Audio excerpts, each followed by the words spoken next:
Assalamu alaikum students, I am your teacher Mehwish. I am your Urdu and Islamiyat teacher. How are you students? Hope you are all doing good students. हम लोगों ने last time जो है वो chapter अल्लाह की हिकमत पढ़ा था, ठीक है।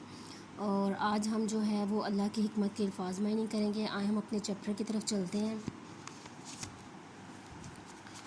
स्टूडेंट्स, ये मैंने आपको बताया था कि अल्लाह की हिकमत यानी कि हिकमत का मतलब होता है अक्लमंदी, यानी कि अल्लाह ताला अपने इंसान के हक़ में जो कुछ जानता है वो हम लोग नहीं जानते, ठीक है। इस चैप्टर का मोरल लेसन यही था और आपको होप्स हो कि अच्छी तरह से समझ आ गया होगा।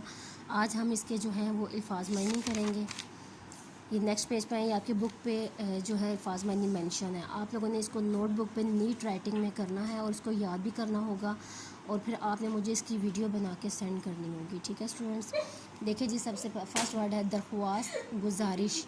जब हमें किसी से कोई काम करवाना हो या हमें कोई रिक्वेस्ट करनी हो, मतलब हम उससे दरख्वास्त लिखते हैं, गुजारिश करते हैं। जैसा कि अगर आप लोग जैसे स्कूल में आप लोगों को कोई छुट्टी की या कोई ज़रूरी काम की, आप लोगों को ज़रूरी काम हो, छुट्टी करनी हो, तो आप लोगों को कहा जाता है ना कि आप लोग दरख्वास्त लिख के दें, यानी कि गुजारिश करें कि हमें छुट्टी दे दें, हमें जो है हमारा ज़रूरी काम है, यानी कि उसके बारे में दरख्वास्त लिखें। ये हमारी गुजारिश होती है कि हम अगले बंदे से इस चीज़ की इजाज़त मांग रहे हैं कि वो हमें ये जो वो है वो हमारा काम कर जाए, यानी कि हम एक यानी कि इल्तिजा कर रहे हैं किसी के साथ, ठीक है। हम उनसे बात कर रहे हैं हता के यहाँ तक के जब हम कोई बात कर रहे होते हैं हम अक्सर कहते हैं ना हता के, यानी कि यहाँ तक कि ये बात पहुँची है, हता के ये बात है, यानी इस तरह मतलब ये इसका मीनिंग ये बन जाएगा। शानदार, खूबसूरत, उम्दा। जैसे हम कोई लिबास पहनते हैं, कोई इमारत देखते हैं, कोई घर देखते हैं, हम कहते हैं कितनी शानदार इमारत है, कितना शानदार लिबास है, कितनी शानदार पेंसिल है, कितना शानदार, मतलब इस तरह की कोई भी हम किसी की तारीफ़ कर रहे होते हैं तो हम लोग ये भी बोलते हैं खूबसूरती, यानी जहाँ पर हम लोग खूबसूरती को शो करें, उम्दा होने को शो करें, ठीक है। बदनुमा, बदसूरत। जब हमें कोई चीज़ अच्छी ना लगे, कोई बुरी लगे, हम उसे कहते हैं कि बदसूरत है, बदनुमा है। आइंदा, आगे आने वाले वक्त में, यानी कि फ्यूचर लाइफ की जब हम कोई बात करते हैं ना, हम लोग कहते हैं ना आइंदा, हम कहते हैं ना आइंदा बेटा आपने सबक याद करना है, आइंदा आपने होमवर्क करना है, यानी कि हम लोग आगे आने वाले वक्त की बात कर रहे होते हैं, ठीक है ना।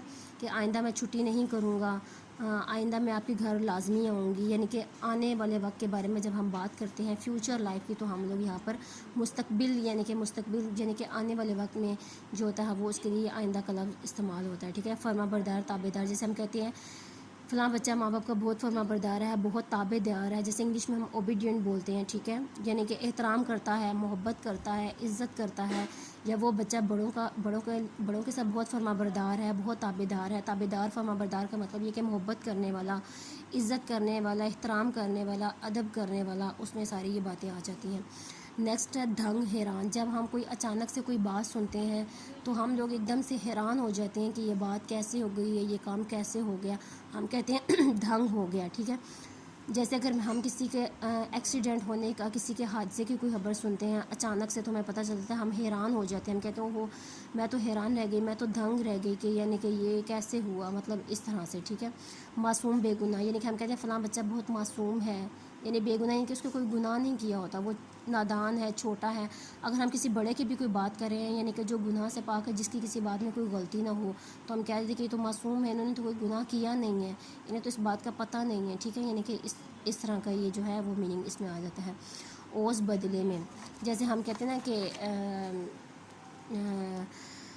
ओस बदले में, यानी कि अगर हमें किसी से कोई चीज़ ज़रूरत होगी तो हम उसे कहेंगे कि इसके ओस आप मुझे ये दे दें, कि इसके बदले में आप मुझे ये दे दें, यानी इस तरह, ठीक है ना। बदले में यानी कि कोई अगर काम किसी ने किया है या अगर हमने किसी से कुछ लेना है तो हम उसे कहेंगे कि इसके ओस, इसके बदले में आप मुझे मेरा ये काम कर दें या मुझे ये चीज़ दे दें, या इस तरह, मतलब ये इसमें आ जाता है। मज़दूरी, उजरत।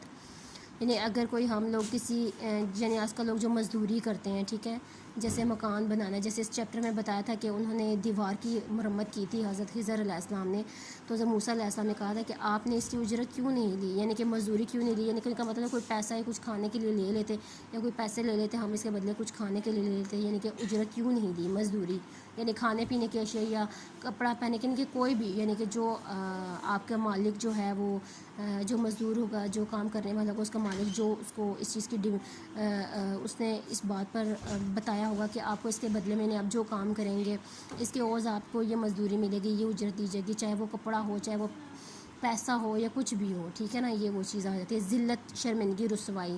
جب ہم کہتے ہیں کہ میرے لیے یہ بات شرمندگی کے باعث ہے، یعنی کہ رسوائی ہے، ذلت ہے، ٹھیک ہے. اگر کوئی بیٹا کسی کو قتل کر دیتا ہے یا کوئی لڑکا، تو اس کے ماں باپ کہتے ہیں نا میرے بیٹے نے یہ کام کیا ہے یا میرے بیٹے نے اچھا کام نہیں کیا، میرے لیے ذلت کا باعث ہے، میرے لیے شرمندگی ہے، میرے لیے رسوائی ہے، ٹھیک ہے. اس طرح کی ایگزامپل جس سے ملتے ہیں. حکمت، دانائی، عقل مندی، یعنی کہ حضرت موسیٰ علیہ السلام جو ہے وہ حضرت خضر علیہ السلام سے جو انہوں نے علم سیکھا، حضرت خضر علیہ السلام کو جو حکمت تھی، جو دانائی تھی، یعنی کہ عقل مندی تھی، وہ اللہ تعالیٰ کی طرف سے تھی.